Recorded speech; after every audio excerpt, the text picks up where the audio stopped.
Thank you to Brian. Okay, welcome everybody. I'm delighted to re-engage us in the project of this ongoing virtual seminar series called The Future of Law in Technology, Future of Technology in Law and Governance, or Future of Governance. Anyway, seminar series about the future. It is a seminar series about the future. I am Mike Madison. I am a professor of law at the University of Pittsburgh, leader of the Pitt Law Future Law Project, and more importantly, an affiliate of the University of Pittsburgh Center for Governance and Markets, which is our host and support for this project.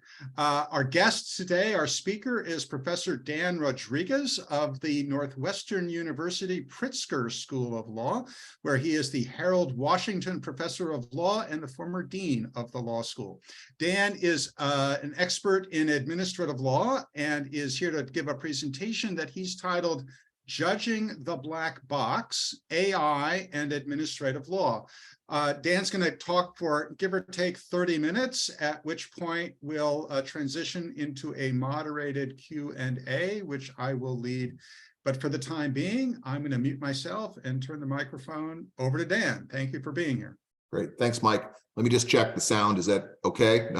Not screaming at everybody. Great. Delighted to be here. Delighted that it came together. Whatever the center is called, I guess, Mike, you mentioned 3 different titles, but I'm happy to be here for the center of all things dealing with the future, and really appreciate the invite. Just sorry I can't be with you in person. The introduction was mercifully short. It was also precise, and that's important because you described me as I don't know if expert's the right term, but as in the field of administrative law. That's quite right. You would not have been right to describe me as an expert in the field of law and technology. And it's not just because I see Professor Ashley here and others and yourself who are real experts in this field that I talk about this topic with some trepidation.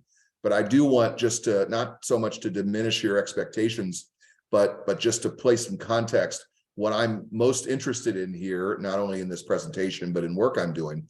And that's coming at the issue of AI and machine learning and new technologies from the perspective of somebody who has no deep expertise in those fields. That much of my familiarity is indirect and what you would expect from somebody who's exceptionally curious about, but defers to experts on what it means. But I want to sort of think about how it's kind of the old wine, new bottles phenomenon. How do we match and map administrative law doctrine or doctrines that we could imagine or reimagine onto this new phenomenon, given what we're learning in many different respects. And if you don't know a lot about it, there's a wonderful, I'll allude to this a couple times in my remarks. It's a wonderful study that was done by under the aegis of the Administrative Conference of the United States, ACUS, by a group of law professors 2 years ago on sort of the use of AI in regulatory agencies and regulatory governance. And the spoiler alert, there's a lot of its use, and it's evolving in various ways. And so the question of how administrative law might deal with the use of AI by regulatory agencies, particularly, not exclusively by the federal government, I think is an area worth exploring, at least so I believe. So let me share my screen. I say to you the same thing I said to Mike. These are an embarrassingly rudimentary set of slides, but nonetheless here they are, just to help me keep sort of organized in my presentation. All right, so I'll go through this quickly because this really is something that deserves a wider airing by folks who have expertise much more greatly and grandly than I do. But I have drank the Kool-Aid at least enough to believe, while very much an evolving development, and I'm not even going to get into the question of exactly how one defines artificial intelligence, understanding that is an important question of its own part. But AI in the form of machine learning, the use of machine learning has transformative potential. How's that for a hedge? May or may not be transformative now, but it has the potential to be transformative in matters, among others, of regulatory governance. The availability of big data, which is not caused by AI, but of course is a necessary and not sufficient condition for its use to do much of anything, has been extraordinarily important. And again, thinking about regulatory governance and the amalgam and admixture of data that must be collected about how firms perform and how government regulation operates, and all of that is enormously important. The management of basically what agencies do and the government does to manage resources, whether we want to think about this as in the form of so-called command and control regulation or other techniques, is the use of AI for management is enormously important, as we see from the use of machine learning techniques in various aspects of regulatory governance. Less conspicuous in operation, quite frankly, but again, potentially transformative is the use of machine learning techniques as prediction. But it's used, and not necessarily even in just the fanciest of ways. So the development of algorithms that calculate or assess risk, that gets a lot of attention and oxygen in the criminal justice system, in sentencing and bail and all of that, is also important to administrative agencies. Indeed, take one example: the Veterans Administration is using machine learning in order to make assessments of caseloads, given the extraordinary backlog that exists in that agency, as in the Social Security Administration and others. And the others, what I want to say, maybe a bit hyperbolically, access to justice. And this is the whole debate about the use of online administrative agencies or alternative dispute resolution, or algorithms to take cases out of the civil system or the administrative system. Again, I'll use the example of the VA. You could develop mechanisms to get much more wholesale decision making, then we can get maybe more wholesale justice that the administrative state has a hard time doing. And I'm sure there are bullet points left off this list to make the general point that AI has important transformative potential in one segment that I'm focusing on. I'm not talking about just in the world. I suspect it does that as well, but in matters of regulatory governance and how agencies operate in the jurisdiction in which they work. Sorry, this is not a beautiful slide. None of them are beautiful slides. This one's particularly difficult to read. But drawing from this report that I mentioned, that I'm a big fan of, and I encourage you to look at if you're interested in taking a deeper dive. It's a little dated, as we say in this business, right? Something from as long ago as 2020. Things have changed, but this is just from the table of contents. This is ACUS's effort to say, here's some examples in which AI is being used currently, that is at least circa 2020, in matters of regulatory governance, regulatory enforcement of the Securities and Exchange Commission. This is also about prediction, making an assessment about when to actually pursue more investigations.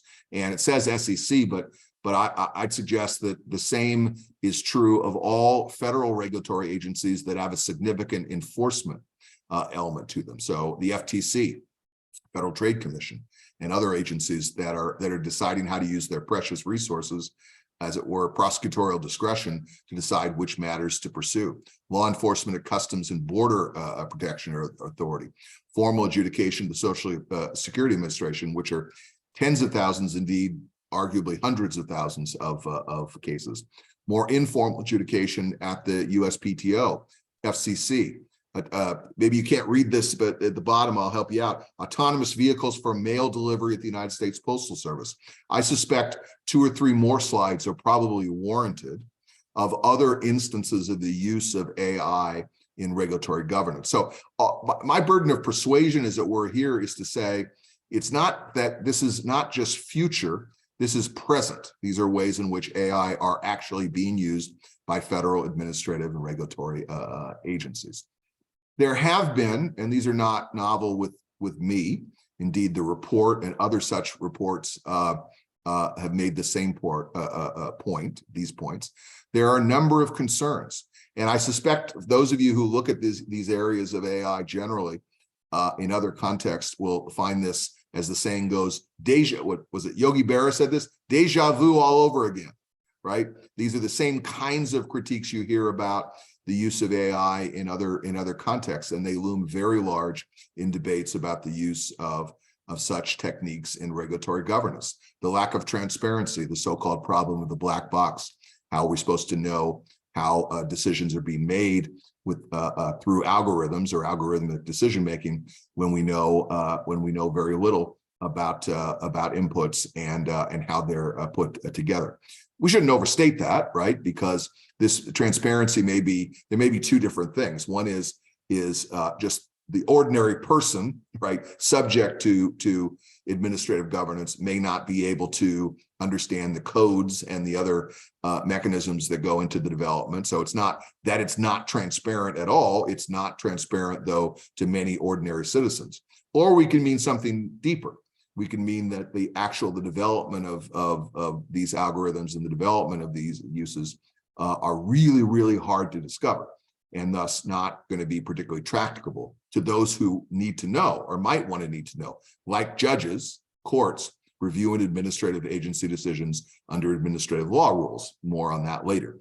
The issue of accountability, who is actually deciding with regard to these issues of bias, algorithm. I mean, if I sometimes say cynically, if I had $1 for every law review article that is out that has algorithmic bias as a focal point or even as part of its title, I'd be fairly wealthy. It's become quite a fad these days. But that it's a fad doesn't mean there's not a there. That concerns about bias and partiality and all of that loom especially large in the area of regulatory governance, because, as we'll talk about in a bit, I will talk about in a bit, issues of the neutral decision maker are central to administrative adjudication in ways not unlike neutrality and an unbiased decision maker is essential to judging in the ordinary criminal or civil context. And then the last point is sort of the more opaque one, right? Which is, are there humans that are looming in the background? Well, the answer is, well, of course, yes, there are. But because these decisions are made often because the potential that many of these decisions are being made or are perceived as being made by non-humans, right? Robot administration and the like, do we lose the sense of humanity that comes from judging and decision-making by humans? And I'll make the same point I've made before about all of these bullet point lists is you might want to add to that by way of concerns with the use of AI. All right, so I'll go through this quickly, but Mike Madison reminded me or pointed out to me that the group for these talks are made up of an admixture of folks, some of whom, heaven forfend, are not lawyers.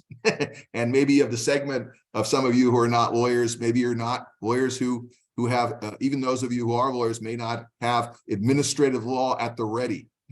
So let me just unpack a little bit when I say administrative law judging the black box, what I mean by that, to put a whole semester's course into, let's say, 5 to 7 minutes. I'll try to do my best. So think about administrative agency decision-making along sort of 2 dimensions. They do a lot of things, but in the classic formulation, we think about them doing 2 important tasks or fulfilling important functions. One is rulemaking, the establishment of general rules of conduct, right? We shy away from calling what agencies produce laws because we're taught from grade school that only legislatures can enact laws. But what we quickly learn when we study public administration in the United States, as in other countries, is that administrative agencies, so long as they are acting consistent with the statutes which give them the authority to act, and consistent with the United States Constitution, can enact general regulations of general applicability that are, in essence, as binding as laws are binding. And they do that through the rulemaking process. Within the rulemaking process, again, this line is a fuzzy one, but nonetheless, modern administrative law and traditional administrative law has recognized more informal rulemaking and formal rulemaking. Don't take my word for it. This is not the law professor's formulation. This is what the Federal Administrative Procedure Act of 1946 provides for all rulemaking. So let's suppose the Federal Trade Commission enacts a general rule governing non-compete clause, rip it from the front pages, bans non-compete agreements in business, which as of a month ago, the FTC has indicated that it wants to do. Well, it has to, under our administrative law rules, issue notice of a proposed rulemaking, which they've done in the example that I just gave, banning non-compete clauses, provide an opportunity for public comment, which they're in the process of doing, collecting public comment on their proposed rule. And finally, if they issue a rule, provide what's called a concise general statement of basis and purpose for that rule. That's at a bare minimum. Some administrative rulemaking, if the statute so requires it, are required to be more formal, so called formal rulemaking, and that the basic distinguishing feature here is that there is a hearing provided. There's a record that's compiled in the course of that hearing. Testimony is introduced. Evidence is as I say, is introduced in the context of that. There are various requirements of separation of functions, so that the general counsel of the agency is separate from the agency, the individuals who make up the body of the agency. And they're not supposed to deal with one another, just in the same way that the prosecutor is not supposed to deal with the judge, except in open court. And there's the requirements of an independence or a neutral decision maker presiding over the agency decision making. All right, so there's rulemaking. Then the other thing that the agencies do is adjudication, is make decisions. You are not entitled to Social Security benefits. You are going to be deported and must leave the country. You are you've been charged with committing an unfair labor practice under the National Labor Relations Act. You are being considered whether to be awarded a broadcast license under the Federal Communications Act. The list goes on. Those are what are called administrative adjudications. And same story. There's informal adjudication and there is formal adjudication that's done by way of hearing. All right, still sticking with the primer. Judicial review. Under our system of administrative law, courts are tasked with the responsibility to review administrative agency decisions to make sure that they pass muster under administrative law rules. So I'll spare you the rules governing when judicial review is available. Short answer is almost all the time. I'll spare you the rules governing timing, except to make one note, which is one of the unique features of our administrative law system in the US, which is, when you think about it more, is really remarkable, is administrative rules are subject to pre-enforcement review. That is, they're subject to review at the time that they are adopted, without waiting until they are applied against particular individuals. And the scope of review is established by administrative law rules, both in the statute and in judicial doctrine. For formal procedures, whether rulemaking or adjudication, recall that I said formal is hearings, independent neutral decision maker, introduction of testimony, evidence. The rule, basically, the standard of review is that the agency decision must be justified based on substantial evidence, or in other words, there must be substantial evidence in favor of what the agency is proposing to do through issuing an order, an adjudication, or through the issuance of a rule. For everything else, like more informal rulemaking and informal adjudication, which, if you haven't guessed by now, let me tell you, is much more common than formal rulemaking and formal adjudication, administrative agencies are subject to what courts have come to call hard look review. And this is a sense of what we mean when we say giving the agency decision a hard look.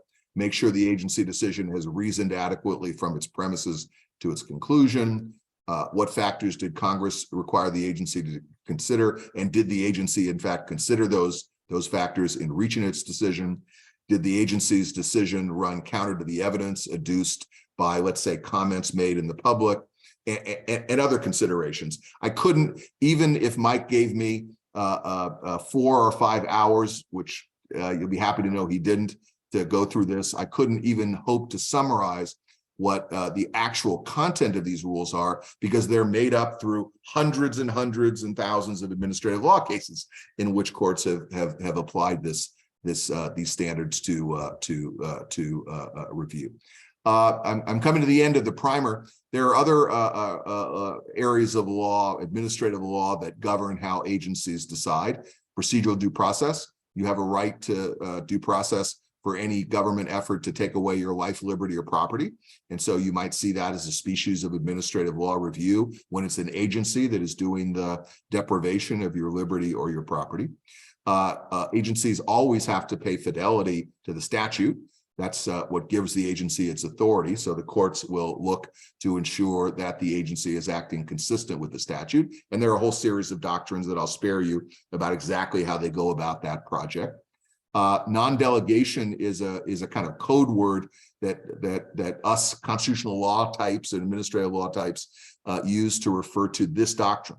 Congress, when it enacts a statute, has to provide, adequate, intelligible principles so that the agency can follow to carry out its responsibility. When it goes too far in delegating too much power or too much opaque or ambiguous power to an administrative agency, it might violate the Constitution, because then Congress has given up too much of its authority to the agency. There are limits on its delegation. And then there's this kind of goofy new doctrine that's emerged in the last few years that's had some import and has garnered the attention of those of us who do administrative law for a living. And that is basically the major questions doctrine, which essentially is this in a nutshell. When the agency regulation has a major impact on the economy or on society, then the agency really needs to go back to Congress for Congress to decide this issue. That's, by the way, why President Biden's effort to impose a moratorium on student loans is certain to be struck down. That's why the national eviction moratorium enacted by agencies during COVID a couple of years ago was struck down unanimously by the Supreme Court. These are major questions that are subject to that must be subject to congressional review. Administrative law, and this is the segue to AI. I promise I'll get back to AI, and I'll do that now. It really aspires to solve three problems in a nutshell. To solve the problem of discretion and rule of law. How is it that under our system of constitutional government, Congress can give authority to act in the people's name to unelected bureaucrats and administrative agencies? So there's always this ubiquitous problem of discretion and the rule of law. How much discretion can agencies operate, and how can courts assure that they're not exercising too much discretion? There's the problem of sound governance. Are agencies acting in ways that are good governors and are making policy choices that we regard as acceptable? And then problems of fairness. Are they treating we the people with the fairness that any system of justice, whether it's the criminal justice system or the civil justice system, or here the administrative justice system, demands? So let's turn back to machine learning and AI. Here are some big questions, and sort of turning from the bigger questions to some more doctrinal questions. So here's a question: when the courts go about to use administrative doctrines to regulate the use of artificial intelligence in agency decision making, should we think about this more like the courts are like the agency is regulating a certain hazard, a hazardous substance, like something that might be a threat to clean air or clean water, or something that might be an imposition on consumer protection or require consumer protection, or something like an unsafe automobile? Are they regulating something that in an ideal state would be safe, like a car, but could actually be designed defectively or misused so that is a hazard that is being regulated? Or should they think about administrative artificial intelligence as basically regulating a process? And this turns out to be, I would argue, a significant question that needs to be answered. So if it's being regulated like a hazard, then we think about all the rules that govern sort of how an agency can deal with clean air, clean water, unsafe automobiles, unsafe labor practices, whatever, as something potentially hazardous. Again, think of my car example. It doesn't mean it's intrinsically hazardous. An automobile is not intrinsically hazardous, but it has the potential of having hazardous effects if it's misdesigned. Artificial intelligence isn't regarded as intrinsically hazardous, but it could have hazardous outputs, so that maybe an agency needs to be responsible to regulate in a certain way. But if instead of it's just regarded as part of the process of decision making, like any other process of decision making, we might look at the agency, AI, in a very different way. And so again, I want to suggest that this is a threshold issue that ought to be answered. OIRA stands for the Office of Information and Regulatory Affairs. The crucial point here is they are tasked by law to review agency decisions to make sure their costs do not outweigh their benefits. Now, what an agency does with this so-called OIRA review, it's a complicated question of administrative law, but we're basically aspire to have the benefits of regulation outweigh the costs. Should we be looking at artificial intelligence in the same way? And what would it mean to actually do substantial review to make sure that AI's benefits outweigh its costs? How would we go about doing that? Social misunderstanding. A lot of the claims about algorithmic bias, and here's where I welcome the input of those of you on this call who are true experts, right, in both the design of and the use of AI. But I'm gonna make this assertion, which is some of the concerns associated with algorithmic bias are real concerns, the black box, the transparency issues, etc. Other concerns reflect misunderstandings of what machine learning is and is not. And so to the extent that much of the public's views and beliefs about machine learning reflect a naivete or a misunderstanding of exactly how the technology and this apparatus works, should we be succumbing to that misunderstanding in the development, the design of administrative rules? Now, it's tempting to see that question as a loaded question, like, well, the way you ask the question, obviously you're going to say no. Why would you ever indulge the public in its misunderstanding? But I didn't mean it as a loaded question. It could be that the public's concern about the black box standing alone may be something that warrants a certain fidelity to regulatory, close examination, because we're trying to earn the public's trust with the use of this brand new technology that frankly is intractable and rather hard to explain. And then we get to this issue that is not unique to AI, but is very common in debates and discussions about regulation. And that's the so-called precautionary principle, the notion that you would, if there anything that has a possibility of hazard, particularly for new technologies where we don't know enough about the future to know how hazardous it is, then it's incumbent upon government to get out in front of it and to exercise significant regulation in very, very important ways. Here's a headline from an article from last year from Prospect. Why the precautionary principle may require us to give rights to AI until we can be sure whether robots are capable of consciousness may make sense to err on the side of granting them protection. Now, I read that and say, wow, that's a lot of hyperbole in a story. But hey, this is what the public is concerned about, witnessing what journalists are writing, which is, the revenge of the robots and a gazillion science fiction movies. But there's some pushback to that. And so there's some folks who look at AI and say, hey, precautionary principle goes too far. Used too liberally, it may keep us in a state of extreme risk aversion. It's not enough to simply hypothesize certain AI innovations might entail some risk. They need to prove that using risk analysis, et cetera, et cetera. So it's where to draw the line between the use of the precautionary principle to err on the side of strong regulation versus what this particular person has said. It's not the most, shall we say, felicitous phrase I've ever heard, but the proactionary principle is something that Adam Thayer calls about, right? That should be, he argues, a default.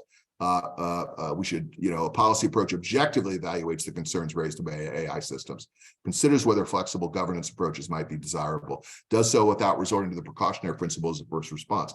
This has to do with my topic, which is administrative law, because whether you choose the precautionary principle or the proactionary principle or something in between, administrative law doctrine tracks and needs to track that the heart of those considerations.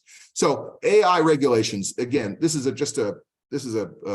not a laundry list, just an example that many of you, probably all of you, know about to a greater or lesser extent. San Francisco and other municipalities, although I think San Francisco was first, said, really concerned, exercise the precautionary principle, we're going to ban facial recognition software. I don't know where things exactly are in San Francisco, I should say, but I remember that when San Francisco did that. Restrictions and bans, but more restrictions on autonomous vehicles, some of which are quite draconian, like New York.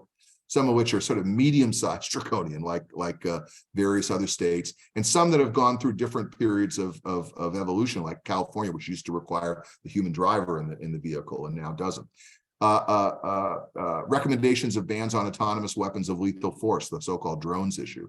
Delivery robots. I was walking on the UCLA campus 2 days ago and found a very fast-moving delivery vehicle delivering a dinner to folks on campus. So maybe that's not so surprising. Maybe that's on at the Pitt campus. But I was surprised to see that. So because I always thought delivery robots were sort of off a little bit in the future, but they're at least on the UCLA campus. Anyway, we've made efforts to impose AI regulations. So I'm winding down because I want to keep to the time frame. But let me get then to the heart of the matter, at least the heart of my matter, which is okay, fine. What you've taken us through is AI is used a lot in regulatory governance in the U.S. True, maybe too much, maybe too little, but a lot. There are various concerns with its use that have been manifest in regulations, often under the rubric of what's been called the precautionary principle. That's also true. There's been a lot of attention paid to how we develop sort of new basic regulations and bans and all of that. But what I want to get at is a smaller piece of that puzzle, not small, but smaller. And that is traditional administrative law doctrine. How can that be used and how ought it to be used to deal with issues involving the use of AI in regulatory governance? So I acknowledge that's just one piece of a larger puzzle of what the law, capital T, capital L, should do about AI. So I want to suggest that there are a few that jump quickly to mind. Transparency measures to enable courts to do a better job at reviewing the use of AI in regulatory governance. Carrie Coglianesi, who's on the faculty at Penn, contrasts fishbowl transparency. We need to know exactly how how this code was written and what the AI is, etc., versus reasoned transparency. You don't need to know everything within the black box, but you have to be transparent enough so that the court can make an evaluation and examination of what it's about. Some of you have heard of the State versus Loomis decision, which was a decision of the Wisconsin Supreme Court now 6 years ago, if you can believe, time flies. That in that case, the Wisconsin Supreme Court upheld the use of a risk assessment tool. No one would call it, space age AI, but the risk assessment tool that's evidence-based, based on training data, in that sense, in order to make a sentencing decision. A key opinion in the Loomis case was the famous late Justice Shirley Abramson, who wrote a concurring opinion that says basically this: it's perfectly fine and okay to use this kind of technique for the purpose of sentencing, even though it rests on algorithms. But we really need much more transparency. We need to know from the company that's administering it exactly what went into that process. And so that's, I think, an interesting and quite promising way of approaching the administrative law issue that's there. Delegation controls I'll mostly skip over, though I'm happy to come back to that. It's basically the issue of should there be greater limits on Congress's ability to delegate to an agency if the agency is going to use AI technology? And my best answer now is equivocal. Maybe, but delegation doctrine is not a great tool. Reason given, basically getting through the black box, so-called, in order to provide reasons for why the agency decided the way it is, and some careful thought to how we might allocate the burdens of proof. Should there be a higher burden of proof if the agency is going to use AI? There are broader regulatory issues that I won't dwell on. They're outside the scope of, for the most part, what I would call administrative law, but they're quite salient in the debate about what to do about AI and regulatory governance, algorithmic accountability, making equivalent AI and human standards, sector by sector regulation. Talked about that. So let me just leave it here. Let me close on this note. We ought to return. me try to get the sentence not too ineptly. In order to be more effective at using administrative law, whether adapting traditional rules or developing new rules to deal with issues that arise because of the use, as a result of the use of AI in regulatory governance, we should be ever attentive to the problems that administrative law purports to solve. That's the key point. And those problems, again, to recur to what I said before, are the problems of discretion, agencies acting in our name as unelected, not unaccountable, but unelected bureaucrats. I think we need to own that rather than members of Congress in order to make sure that they are adequately respecting our rule of law. Ensuring that agencies are acting effectively, that is, they are exercising sound governance. If they're going to act because they are experts, knowing that they are demonstrating expertise, knowing that agencies can act fairly and treat individuals fairly, whether fairness has to map onto impartiality or humanity is, I think, a larger discussion that maybe we can leave to our discussion. And finally, who governs the governors, right? Who regulates those who develop the administrative law rules? Are they going to be the courts? Are they going to be Congress? Are they going to be the agencies themselves? The ACUS report that I mentioned at the outset of my talk, which is a series of recommendations directed toward administrative agencies, essentially answers that question by saying the agencies themselves should govern themselves and their use of AI. Others argue that Congress should step in and enact legislation that deals with these particular problems. My own view tends to be middle ground, which is, I think, a combination of institutions, including but not limited to the agencies, but also including the courts, need to be attentive and aware of how these issues operate. So I've gone on plenty long enough, so I'm going to stop the share and welcome conversation. It's a small group. I think we can be more informal to the extent that Zoom permits us to be that informality. But I'm happy to answer any questions and learn from y'all. Okay, Dan, great. Thanks so much. I'll moderate and we'll start up with Kevin. Thanks, Dan. That was very interesting. As you were speaking about whether regulating ML, machine learning is more like regulating a hazard or a process, and about the precautionary principle and so forth, it made me think about the fact that the European Union is kind of ahead of us in this area.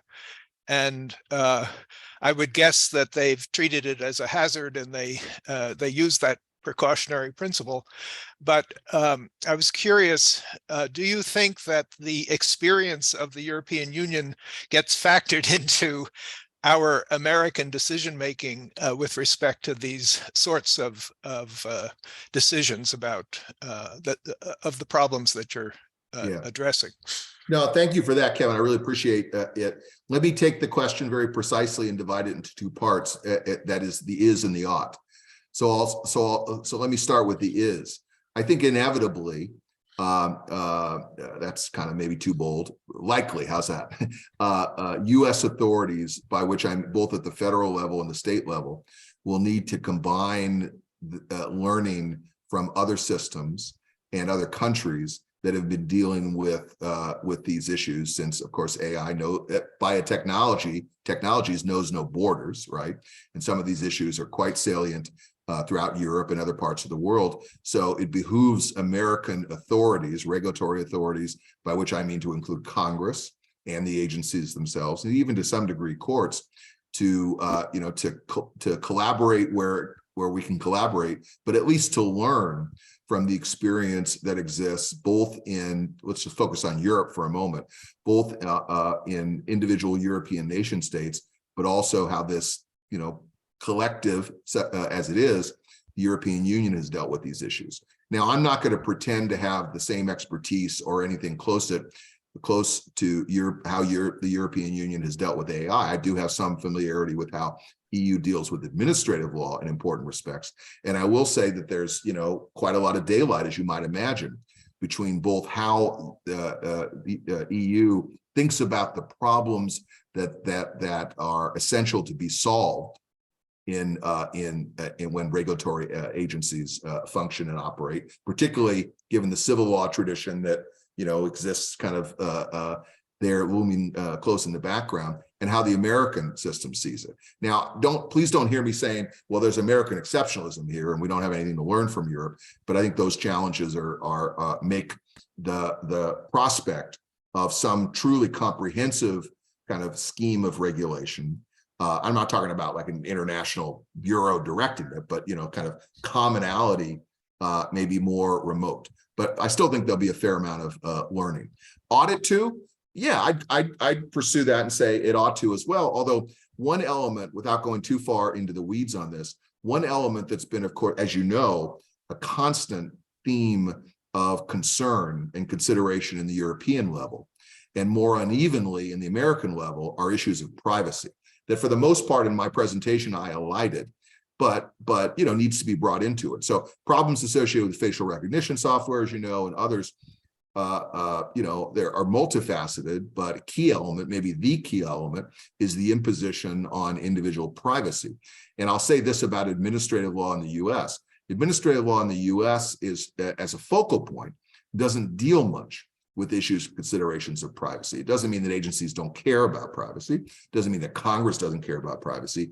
But when we teach administrative law, or we look at it, Freedom of Information Act looms out there as kind of this imprint of a privacy-oriented protection statute that sort of cuts the other way, right? Open governance on administrative law generally. So when I have conversations with my European colleagues, academics, about the use of AI, whereas the Americans, I'm making up these numbers, maybe put 75% of their effort and energy on the governance issues, on the transparency issues, on the reason-giving issues, on the genie in the bottle kind of issues about governance, and only 25% on privacy. The Europeans that I talk to kind of flip that around, and they seem to be, and that shouldn't surprise us. GDPR, concerns about right to be forgotten, and all those issues, are implicated in important ways.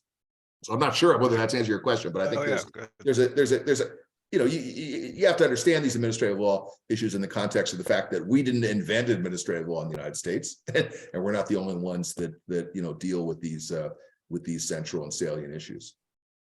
Thank you.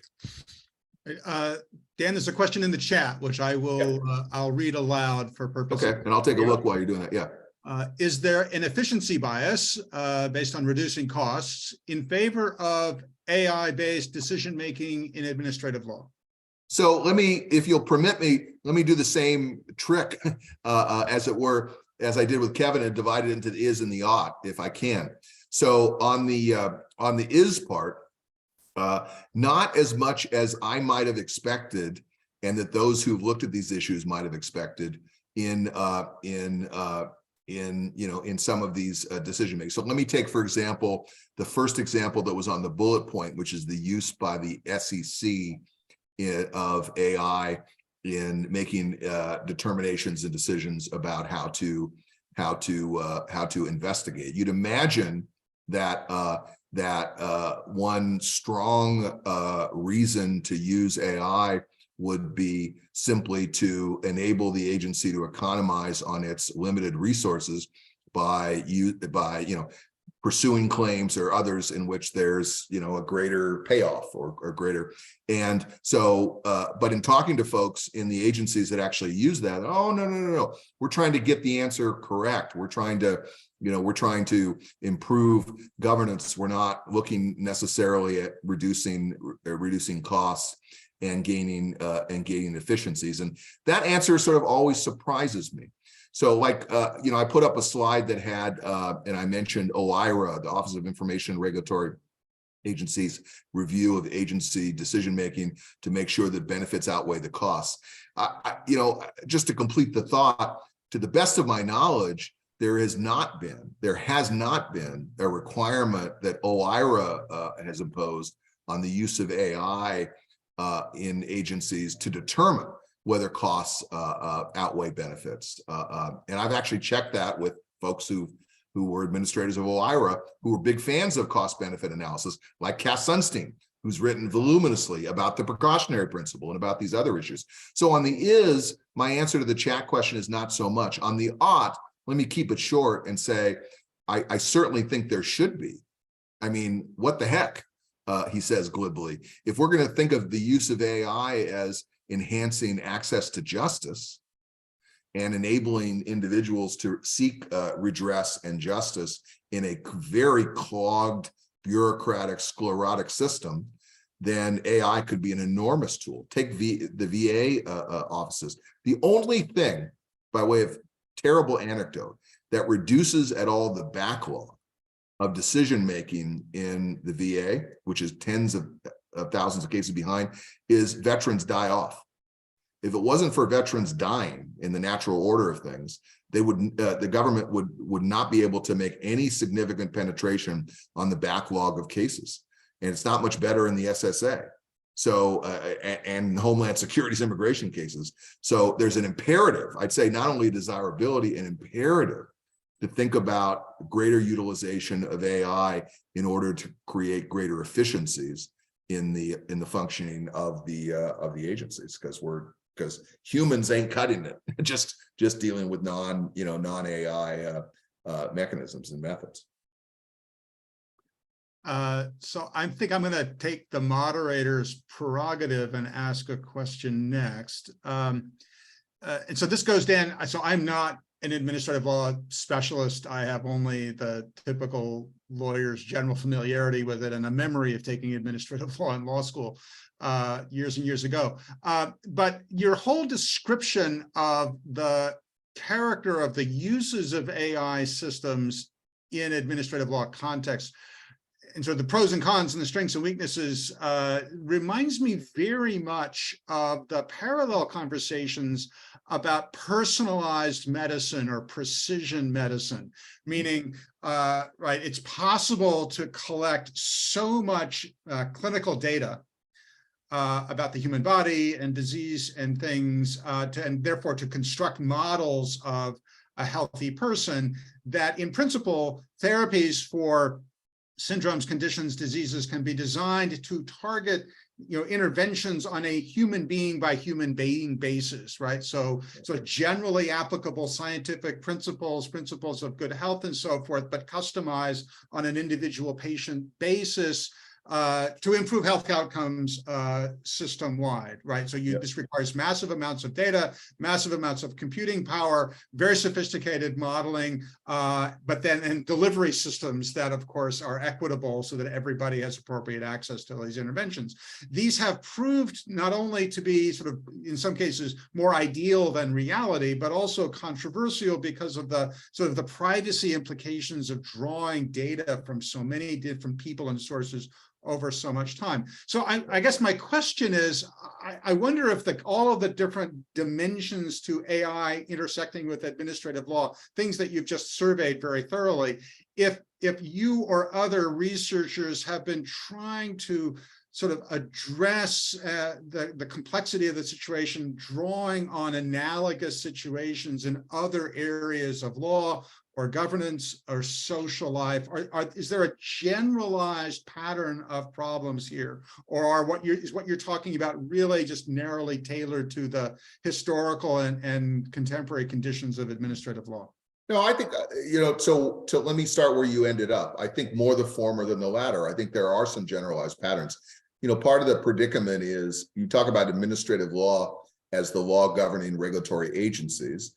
There are there's an alphabet soup of regulatory agencies, right? Then there's not only a plethora of agencies and agency authority, but there's also, they're dealing with very different things. So the process and the mechanics and the structure that goes into how Homeland Security deals with immigration issues is going to be, in many respects different, maybe light years different than how the Environmental Protection Agency deals with hazardous substances, or OSHA deals with hazardous substances. But then we have this administrative law that purports to have general doctrines that apply to both kinds of agencies, which is kind of strange when you think about it. So by analogy to what you said, is agencies are dealing with so many different kinds of functions that the question of what the entry points are of AI or the use of various technologies really rests on our willingness to pry apart the kind of the generality of administrative law as a set of doctrines and say there are some elements of regulatory choices or hazards that are being regulated that could benefit from enormous wholesale, science and the use of technology, and others that are less amenable for it. So one example that I think concretely may draw the analogy between personalized medicine, what you're describing here, is the functioning of businesses in complying with health and safety and environmental regulations that are now dealt with in a much more of a one-size-fits-all way of thinking about regulation, right? Where there's there's a way you deal with coal, and there's a way way you deal with natural gas, and the way you deal with pollutants in streams and all of that. When we know the use of technology, the geographical differences, the cost-benefit calculations, all of that call for much more tailored regulation. What stands in the way of much more tailored regulation is the limited resources of the agency that may have a regional office in West Virginia and one in California and one in Pennsylvania, but they are limited in their ability to actually have much more targeted regulation in the way, by analogy, that targeted interventions on particular patients might benefit from AI and uses of technology. And I've heard folks who've worked in the environmental regulation business saying that AI could help in enormous ways in allowing for much more targeted interventions that would separate it out and sort interventions in a way ex ante and also ex post in a way that would solve significant problems. And I mean, maybe that's heroic, the assumption that we would have the political will to do that and the economic will to do that. But it strikes me as quite having lived in a lot of different places in the United States as a significant advantage. Awesome, thank you. So one other quick point, can I just take 20 seconds? There's something more than just the analogy on the personalized medicine front, which is we didn't get into it much, but the regulation of healthcare also is an administrative law puzzle and predicament, and how administrative agencies deal with Medicare and Medicaid and telemedicine, personalized healthcare and things like that, and the use of AI for that is a whole nother dimension of the problem that needs to be addressed too. Yeah, absolutely. We have time for one more question, and I'm going to hand that over to Kevin Ashley. Thanks, Dan, for the pointer to the ACUS report, which is new to me, and I'll take a look at it. And one thing I'll look for concerns regulatory enforcement, and you mentioned dealing with prosecutorial discretion. I was just curious, is there an example that sticks out in your mind of regulatory enforcement use of AI that you can share with us? So most of the examples, and I'm not sure I'm going to be as au courant as you and others who really are really steeped in this, but having looked at the Loomis case, and when I mentioned it, you nodded, so I know you know about that case, right? Yeah. And it's in some ways it's ancient history because it's more than 5 years ago. Yes. And the world's evolved quite a bit since then. But the basic situation, which is the use of algorithms for predictive policing, predictive prosecution, sentencing, bail, and all that, to the best of my knowledge, has proliferated, over the objections of ProPublica and over the objections of other interest groups, to the point where federal agencies, in making law enforcement decisions and making recommendations. Now, here I'm getting a little bit outside the administrative context. Although it's at the intersection. So, like the FTC has civil enforcement authority, administrative enforcement authority. In the extreme case, they hand over the really bad apples to the Department of Justice and all of that. And my understanding, without any exceptional expertise, is that there is a greater and greater use of algorithmic decision makings, which are more straightforward machine learning tools and techniques in making assessments about federal criminal prosecutions and they're helped by the agency, because I think the bandwidth of the Department of Justice to use that, and also the political controversy of that, make that somewhat more difficult. So I would, if I were appointing somebody, if a student, for example, came and said, I really want to take a deep dive into how a particular agency might deal with it, where I might point them to is the SEC, the FTC, and what's the agency whose acronym I always forget. I want to say it's Elizabeth Warren's agency, the fabled consumer. It's not Consumer Product Safety Agency. It's what I'm talking about, the Consumer Welfare Agency, the agency that was enacted after the financial meltdown. that one, the one that Elizabeth Warren created and that Richard Cordray chaired, would be some context in which I think agencies are using those techniques. Great, thank you. Anybody have a final question or comment before we close the proceedings today? Hearing none, I'm gonna unilaterally declare us at an end. It is 4 o'clock by my watch, which brings us to a close precisely on time, and I want to respect everybody's time. So I want to conclude by thanking Dan for joining us today, providing a really great overview of AI and administrative law. Thanks again to the Center for Governance and Markets for hosting and providing support for this series, which I should accurately title The Future of Law in Technology and Governance. Thanks to everybody for being here today. One of the great joys of this series of virtual workshops is the ability to bring in people and to bring people together from outside the conventional law school faculty lunch and learn style workshop. So we do get some good diversity of perspective in the reactions and comments and questions. So thanks to Dan, for being the generative prompt for today's conversation. And we look forward to have everybody back again for future seminars this spring in this series. Thank you. It's a real treat. And I really appreciate you guys coming together, and look forward to zooming in on future workshops. We look forward to it. Okay. Great. Thanks, everyone. Thanks, guys. Yeah.